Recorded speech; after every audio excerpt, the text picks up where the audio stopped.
Hello, ladies and gentlemen. I am the Omni Viewer, and I don't know if you know this, but I am a Godzilla fan. I know, I've been very subtle about it, but it's true. I love me some Godzilla. And as such, I've taken it upon myself to collect as much Godzilla ephemera as possible, no matter how strange, no matter how obscure. And believe me, everyone, obscure is the word of the day in today's video. What I have for you in this review is an American audio drama produced way back in 1977. Background on this thing is really hard to find, even in this age where everything is supposedly on the internet. The programs were originally released by Wonderland Records, which I can't find any information on. Whenever I look them up, all I get is a website for a record store located somewhere in California, which clearly isn't what I'm looking for. According to a review of this on Amazon, Wonderland Records also produced audio dramas for things like Planet of the Apes, The $6 Million Man, Star Trek, and various Marvel and DC superheroes. That's pretty much as far as I can get before the trail runs cold. Not even Wikipedia has anything about either Wonderland Records or this particular album. So I guess I just have to take the Amazon review at its word. Interestingly, this album predates both Hanna-Barbera's Godzilla cartoon and Marvel's Godzilla comics by a whole year. Those both debuted in 1978, so technically, this was the first truly American Godzilla. Of course, this also raises the question of why the album's CD copy features the cover art for the Marvel series first issue. Again, since I can't find any info about this thing, I have no idea why this is the case. Well, anyway, how is the actual content of this album? Well, we must remember going in that this was made with children in mind. And it was recorded when the public's latest image of Godzilla was of him fighting monsters like Megalon, so those fans who prefer the gritty, horror-infused seriousness of the original film need not apply. This is the friendly, campy king of the monsters. Once you accept that, is it any good? Let's take a closer look. Or listen, as it were. The album contains two 13-minute-long episodes. The first sees Godzilla in the Bermuda Triangle, fighting a giant amphibian named Amphibion. Wow, I bet they spent a whole 2 seconds on that one.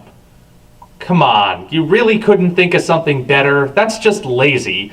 How about something like Neutron or Todaris or something? Whatever. The second episode has Godzilla thwarting an alien invasion in Lake Michigan. They both follow the same basic formula. First, sailors on the water spot Godzilla, then they exit the story so we can meet our actual protagonists. They witness Godzilla fighting the enemy monster, then go report it to some scientist who explains what Godzilla is. Then we get the final battle, with Godzilla victorious each time. As you can imagine, since each episode is only 13 minutes long, there isn't much here in terms of complex plot or character development. The human characters exist for two purposes: delivering exposition and describing the fight. True, these tasks could have easily been assigned to the narrator, but assigning them to characters in-world is the better choice. Unlike the detached narration, the characters are right there, and so their description can be injected with more excitement and thus make the adventure more thrilling. That being said, this isn't Shakespeare. The voice acting is incredibly hammy.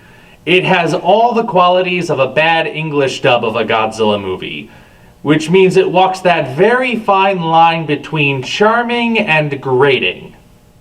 What's wrong, Miss Bishop? Look! Out in the water. That fin must be 100 feet high. Of course, the real draw is Godzilla and his monstrous opponents, so how are they represented? Well, again, these episodes are only 13 minutes apiece, so the fights aren't exactly the spectaculars they are on film or even in the cartoon. Being sound only, the fights are therefore nothing but cacophonous noise. which is why the side commentary by the humans, poorly acted though it may be, is in the end necessary. Godzilla himself doesn't get much characterization beyond that which we are told. The best description is this. He's a friendly creature, really. He's just too big for the modern world. He's also given the species name Plesiosaurus, and no, that's not a real type of dinosaur. I would know, I'm a dinosaur enthusiast. Plesiosaurus is as real as Brontosaurus. Also, interestingly enough, the roar used in the episodes is the deeper roar from the original movie as opposed to the higher-pitched one most of us know. Beyond these elements, Godzilla is portrayed as an unstoppable powerhouse, a benevolent force of nature, if you will. Nothing more or less, which many people would say is just as it should be.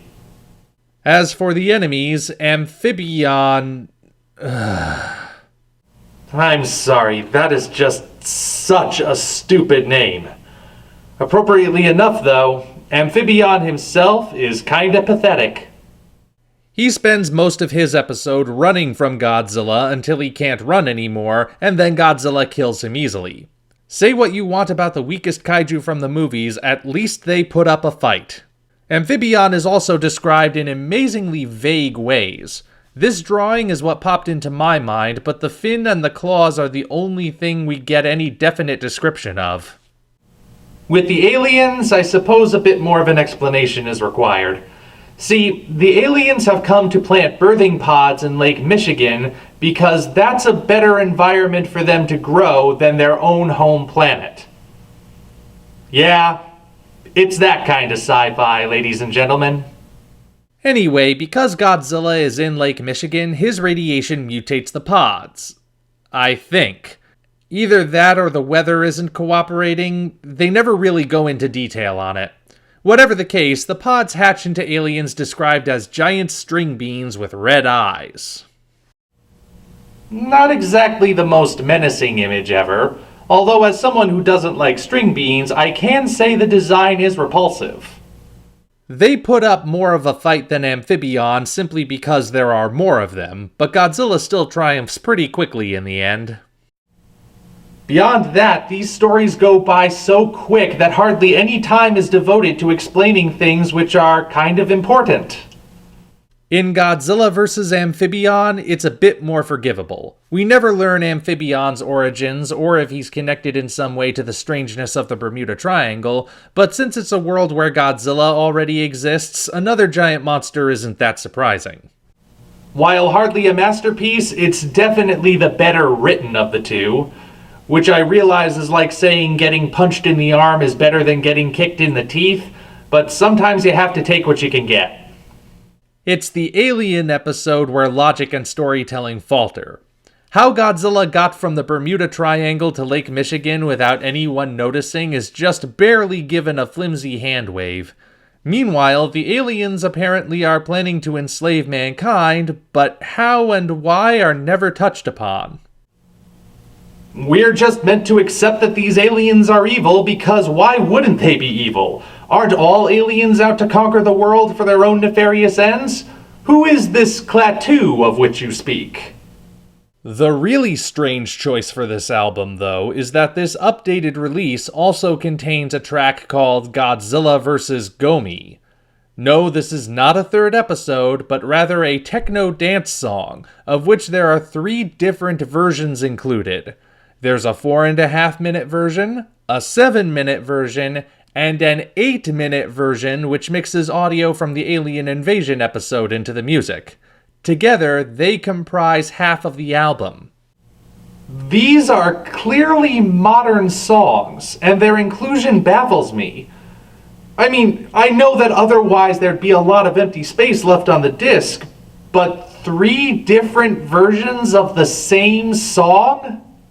And to top it all off, it's repetitive, even by techno standards. Songs that run past the usual 3-minute mark usually do something to hold the listener's attention by changing keys, splitting the piece into different movements, or at least including narrative lyrics, but none of those are to be found here. I mean, I don't know what they would have included otherwise, but that doesn't excuse them from including this. The album also comes with this fold-out mini poster, which, as I said earlier, is also a Marvel Comics cover. See, this is why I still buy CDs, because digital downloads don't get you extra goodies like this.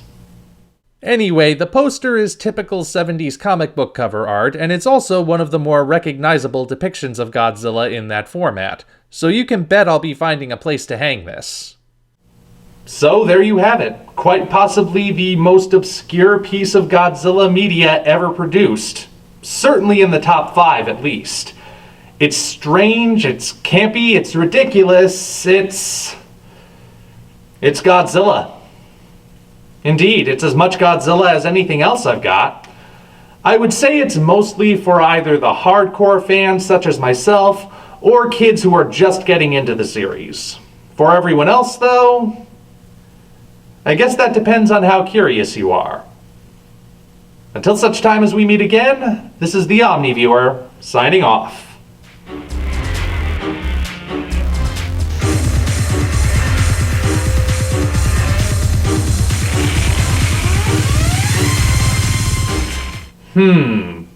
Godzilla meets Alice Cooper.